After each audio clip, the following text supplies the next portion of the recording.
Overconsumption is unfortunately ever present and not showing too many signs of slowing down if TikTok is anything to go by. We are shown the glossy side with the new products and the best skincare routines and the latest trends and things you absolutely need if you want to live a happy life. What's conveniently left out are the negative connotations of buying more than you need. Emotional distress, financial issues, being embroiled in the rat race, physical glutter leading to overwhelm, shame and guilt, and ultimately it's a symptom of loss of control. I identify as a minimalist, and honestly it's one of the best things I've ever done. I think about 10 years ago I got rid of maybe 75% of everything I owned, and it was cathartic. I sing it from the rooftops, I'm always preaching about it, and I have definitely lived the positive experience of owning less, and that's what I thought we could talk about today.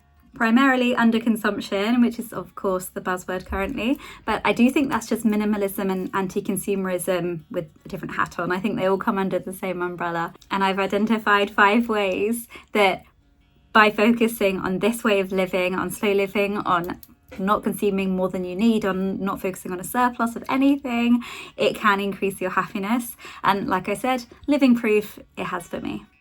Okay, so let's get into it. I think the first way is going to be the most obvious. So the first way that buying less, consuming less can increase your happiness is less financial stress, less concerns about spending, less worries about debt, less of a headache around money in general. It's not something you have to give as much attention to or concerns to if it's not there. And the reduced financial stress from lower spending, it compounds over time. And I also think it takes a while for your your reality or your mindset to catch up with this new way of thinking. So my experience and opinion, this takes a while to kick in, the enjoyment of spending less. Because if we think about the little mini serotonin or dopamine hit we get from spending the money and buying new things and accumulating new items, what people fail to see, because it takes a while to kick in, is how much enjoyment there is to be had in watching your savings grow rather than the debt. I mean, there's no joy in watching debt grow, but we think that the items that we're obtaining sort of balance it out, and it doesn't.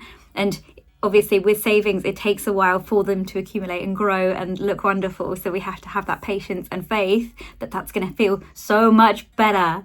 And I mean, ultimately, more money in the bank and less or no debt is going to increase your happiness and your enjoyment of the experience of life.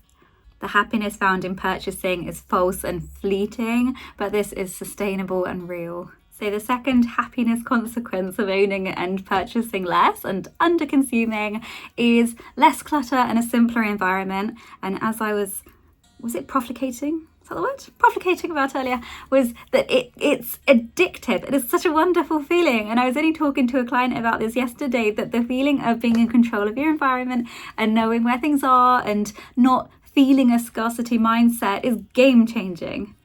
And it's a healthy addiction to have. It's a good vice. It's a good crutch. Do you ever clear out a kitchen cupboard and you line up all the glasses really nicely, or you go through your makeup bag and get rid of all the expired makeup, or the junk drawer, you clear it out and you're only left with the ruler and the sellotape and the scissors, and they're artfully arranged? Do you know what I mean? That feeling where you're like, oh my god, it looks so good, and you just keep going back and looking in the junk drawer because you're like, it's so satisfying. That could be your life. That could be everywhere. And I don't think it's a diminishing return thing. I just feel like it constantly goes up. It's just always enjoyable. Third one kind of piggybacks on the idea that we only have a finite amount of resources and energy and life, and that if you're pouring that into stuff, then you're robbing from the experiences jar. You're robbing from the relationships jar. More focus on experiences and relationships rather than material goods, and more time and energy for meaningful pursuits instead of shopping and maintaining possessions. This goes with finances as well. You got to think that the money that you don't spend on stuff, which is my least favorite word ever, stuff. It's not even got its own category. It's just stuff. But the money that you're spending on that, if you have to spend the money, which obviously you don't, but if you had to, wouldn't it be nicer to spend it on dates or gifts for loved ones or experiences and days away and education, bettering yourself? There's so many better uses for that money than something that you're not going to even remember that you own and is going to get lost in a dark corner. Put it this way, researching, debating, and buying an item, and then finding a home for it, repairing it, moving it around repeatedly because it's in the way, cleaning around it, remembering to use it, feeling bad for not using it, feeling guilty about the wasted money.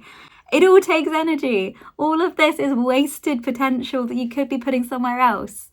And then times that by the hundreds of thousands of items that we own, if you're in like a typical house, that's exhausting. That's exhausting. I mean, they reckon that the average American home has 300,000 items in it. And the way I got through to someone the other day was to say essentially this time, because time is money, this time and energy that you're pouring into shopping or choosing or waiting or cleaning, as in the items, you could be using that energy that is limited and putting it towards actually creating a life that you don't need the cheap thrill of dopamine from shopping for, right? Because that's all we're doing. We're shining it, we're polishing a life by going, oh no, look, see, everything is fine and I'm spending money and I'm having a good time and I'm buying all this stuff. But really, you could sit down with yourself and really hone in on what is it that's making me unhappy? Why am I needing this additional hit of dopamine in the first place? And how can I make sure that the life I have isn't one I need to escape from? Number 4 is short and sweet, which is just the increased appreciation for what we already have. I'm not saying this in a way of like, go make a gratitude list, but more so it's a fundamental truth that when we own too much of something, we can't see it. We can't see the wood for the trees. When I had like 40 different types of skincare products, I didn't really see any of them and I got quite overwhelmed and I didn't know what combination to use them in. I didn't know what active ingredient clashed with another thing. But when I found 3 products that worked really well for my skin, I'm like, great, perfect, done, tick. I just keep rebuying those things when they run out. Or when I owned 100 summer dresses, none of them really brought me joy. And now I've only got 4 and they actually fit really well and they're high quality materials and they wash well. Brilliant. It's not something I have to think about, but they bring me joy. Do you ever go to a shop and the displays are completely cluttered and there's so much going on that you can't really see any of it? It's just overwhelm. And other times you go into a more high-end shop usually and they've just got this like one item. And you see it and you see its beauty and you see the message it's trying to convey and it makes you feel something. I sometimes feel that that's what life is like. It gets so covered up in clutter that we don't see what's there. My last point won't resonate with everybody and that's okay, but it's to alleviate any sort of eco guilt of us all trashing the planet. Looking at you, Timu. And I personally felt a lot of guilt when I owned things up to the rafters, when I did have 100 dresses or just a ridiculous amount of clothes and books and DVDs and Blu-rays. I always felt like I was drowning, but there was a guilt associated with it of like, what am I going to do with all this stuff? Where does it go? And happily I sort of sold or donated my collections before they became too obsolete, but everything does, right? And then it's every time I buy something now, because I was such a hardcore minimalist, it's very much, well, what am I going to do with it when I don't require it anymore and it doesn't bring me joy, when it doesn't serve a purpose? And that usually is enough for me to not buy anything in the first place. We need to like shift our identity and become somebody who does mindfully consume and who thinks these things and wonders about their future self and makes sure that the things they do purchase are going to serve them for a long time. Like a genuine, congruent purchase that is well thought out. I think all we can ask of anybody is that there is just a bit more mindfulness around consumption. We won't get it right all the time, and there are definitely still times where I feel like I need something. I mean, it happened literally yesterday. I didn't end up buying it because, happily for me, my boyfriend's got his head screwed on and he could see the writing on the wall. I mean, what we do now, because he knows me so well, is he'll say, right, let's go for lunch, and if you still want the thing, we can go back. And usually I've completely forgotten about it, or I've had some distance from the thing and I'm like, no, you're right, I did not need a little pouch with mushrooms on. If this has been helpful at all, then please do watch one of the videos recommended now. This is mostly what I post. It's things around consumerism, minimalism, mindfulness and therapy. So if that's your jam, I will see you here again. Thanks so much for watching. Bye.